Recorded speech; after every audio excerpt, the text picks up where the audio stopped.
शासकीय ज्वारी खरेदीसाठी आता मुदतवाढ दिली गेली आहे। नोंदणी झालेल्या शेतकऱ्यांनी धान्य तालुक्यातील केंद्रावर संदेश प्राप्त होताच वेळेत विक्रीसाठी आणावं असं आवाहन करण्यात आलंय।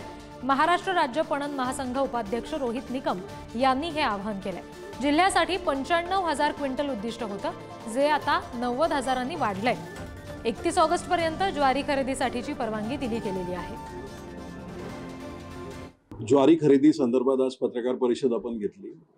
मला एक आनंदाची बातमी आपल्याबरोबर शेअर करायची होती की 5,327 शेतकरी जेवढ्यांनी आपल्याबरोबर ऑनलाईन रजिस्टर केलेलं आहे त्या सर्वांसाठी आपण राज्य शासनासाठी कडे आणि केंद्र शासनाकडे फॉलोअप करून आपलं उद्दिष्ट जे आहे ते पूर्ण मिळवलेलं आहे। आतापर्यंत 95,000 क्विंटल होतं आणि ते अजून आपण 90,000 ने वाढवलेलं आहे।